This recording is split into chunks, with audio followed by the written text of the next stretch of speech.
নাহমাদু ওয়া নুসাল্লি আলা রাসূলিহিল কারীম আম্মা বাদ। সম্মানিত ভাই বন্ধুগণ, আল্লাহ তাআলা আমাদেরকে এই পৃথিবীতে পাঠিয়েছেন তার গোলামি করার জন্য, তার ইবাদত বন্দেগী করার জন্য।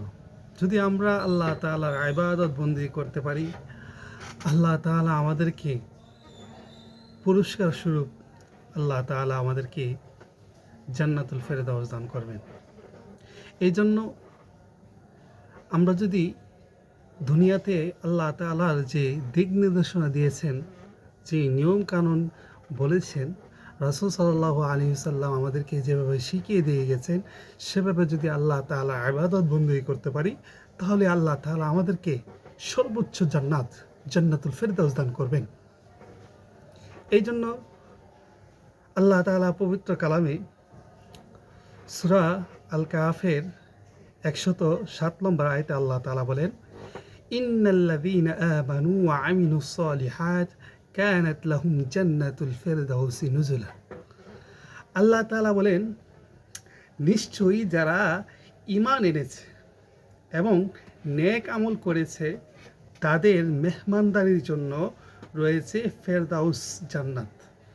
অর্থাৎ যারা আল্লাহ তাআলার প্রতি ঈমান আনবে এবং নেক আমল করবে, আল্লাহ তাআলা তাদের মেহমানদারির জন্য রাখবেন জান্নাতুল ফেরদাউস। এই জন্য মুহতারাম হাজিরিন, আল্লাহ তাআলার ইবাদত বন্দেগী করতে হবে। যদি ইবাদত বন্দেগী করতে পারি, তাহলে আল্লাহ তাআলা আমাদেরকে জান্নাতুল ফেরদাউস দান করবেন। এক হাদিসে হযরত আবু হুরায়রা রাদিয়াল্লাহু তাআলা থেকে বর্ণিত, রাসূল সাল্লাল্লাহু আলাইহি ওয়াসাল্লাম বলেন যে আল্লাহ তাআলা ঘোষণা করেছেন, আমি আমার নেক বান্দাদের জন্য এমন সব নিয়ামত প্রস্তুত করে রেখেছি যা চোখ কখনো দেখেনি, কোনো কান কখনো শুনিনি এবং কোনো মানুষের অন্তরও তা কখনো কল্পনা করতে পারিনি। অর্থাৎ এর দ্বারা বোঝা গেল যে আল্লাহ তাআলা এমন জান্নাত রেখেছেন যা কোনো চোখ কখনো দেখেনি, কোনো কান কখনো শুনিনি, কোনো মানুষের অন্তর কল্পনা করতে পারেনি।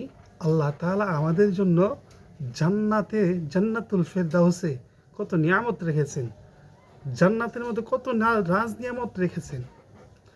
এই জন্য মুহতারাম হাজিরিন, আমরা যদি আল্লাহ তাআলার ইবাদত বন্দেগী করতে পারি, আল্লাহ তাআলার দিক নির্দেশনাগুলো মেনে চলতে পারি, আল্লাহ তাআলার প্রতি ঈমান এনে রাসূল সাল্লাল্লাহু আলাইহি ওয়াসাল্লামের প্রতি বিশ্বাস রেখে আমরা যদি ইবাদত বন্দেগী করতে পারি, তাহলে আল্লাহ তাআলা আমাদেরকে জান্নাতুল ফেরদাউস দান করবেন, সর্বোচ্চ জান্নাত। এই জন্য আল্লাহ তাআলা আমাদেরকে ইবাদত বন্দেগী করার তৌফিক দান করুন এবং আল্লাহ তাআলা আমাদেরকে জান্নাতে যাওয়ার তৌফিক দান করুন।